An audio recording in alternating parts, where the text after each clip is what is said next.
Hi ಎಲ್ರಿಗೂ ನಮಸ್ಕಾರ. ಎಲ್ಲರೂ ಹೇಗಿದ್ದೀರಾ? ಐ ಹೋಪ್ ಎಲ್ಲರೂ ಚೆನ್ನಾಗಿದ್ದೀರಾ ಅಂತ ಅಂದ್ಕೊಳ್ತೀನಿ. Welcome back Kanishka vlog. ಇವತ್ತಿನ ವ್ಲಾಗಲ್ಲಿ ನಾನು ಕಪ್ಪ ರೊಟ್ಟಿ ಹೇಗೆ ಮಾಡೋದನ್ನು ತೋರಿಸ್ಕೊಡ್ತೀನಿ. ಹಾಗೆ ಬನ್ನಿ ಮಾಡೋಣ.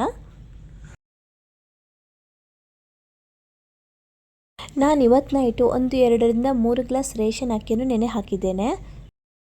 ಇದು ಬೆಳಿಗ್ಗೆ ಆಗುವಾಗ ತುಂಬ ಚೆನ್ನಾಗಿ ನೆಂದಿದೆ. ಈ ಥರ ನೆನೆಬೇಕು. ಇದನ್ನು ಇವಾಗ ನಾನು ಮಿಕ್ಸಿ ಜಾರಿಗೆ ಹಾಕ್ತಿದ್ದೇನೆ. ಇದು ರೇಷನ್ ಅಕ್ಕಿ. ಇದಕ್ಕೆ ನಾನು ನಿನ್ನೆ ಉಳಿದಂತಹ ನಮ್ಮ ಬಾಯ್ಲ್ಡ್ ರೈಸನ್ನು ಕೂಡ 2 ಚಮಚದಷ್ಟು ಹಾಕ್ತಾ ಇದ್ದೇನೆ. ತುಳುವಿನಲ್ಲಿ ಇದನ್ನು ಓಡ್ಪಾಲೆ ಅಂತ ಕೂಡ ಹೇಳ್ತಾರೆ. ಇವಾಗ ಇದಕ್ಕೆ ನಾನು ಸ್ವಲ್ಪ ಕಟ್ ಮಾಡಿದಂತಹ ತೆಂಗಿನಕಾಯನ್ನು ಕೂಡ ಹಾಕ್ತಾ ಇದ್ದೇನೆ.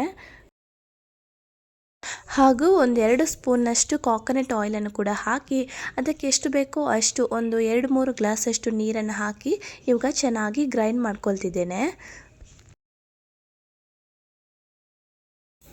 ಇವಾಗ ನೋಡಿ, ಇದು ತುಂಬ ಚೆನ್ನಾಗಿ ಗ್ರೈಂಡ್ ಆಗಿದೆ. ಈ ಥರ ಗ್ರೈಂಡ್ ಆಗಬೇಕು. ಆವಾಗ ನಮಗೆ ಕಪ್ಪ ರೊಟ್ಟಿ ತುಂಬ ಚೆನ್ನಾಗಿ ಬರುತ್ತೆ. ಇವಾಗ ಇದಕ್ಕೆ ನಾವು ಎಷ್ಟು ಬೇಕೋ ಅಷ್ಟು ಸಾಲ್ಟನ್ನು ಹಾಕಿ ಚೆನ್ನಾಗಿ ಮಿಕ್ಸ್ ಮಾಡ್ಕೊಳ್ಬೇಕು.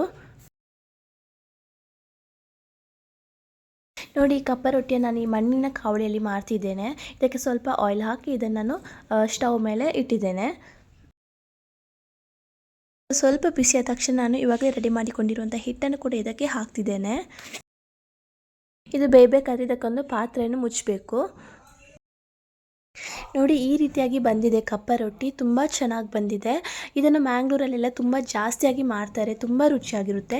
ನೀವು ಕೂಡ ಇದನ್ನೊಮ್ಮೆ ಟ್ರೈ ಮಾಡಿ. ನಿಮಗೇನಾದರೂ ಈ ರೆಸಿಪಿ ಇಷ್ಟ ಆಗಿದೆ ದಯವಿಟ್ಟು ಒಂದು ಲೈಕ್, ಕಮೆಂಟ್, ಶೇರ್ ಮಾಡಿ ಹಾಗೂ ನನ್ನ ಚಾನಲ್ನ ಸಬ್ಸ್ಕ್ರೈಬ್ ಮಾಡಿ. ಮುಂದಿನ ವಿಡಿಯೋದಲ್ಲಿ ಮತ್ತೆ ಸಿಗ್ತೀನಿ. ಅಲ್ಲಿವರೆಗೂ ಬಾಯ್ ಬಾಯ್, ಟೇಕ್ ಕೇರ್.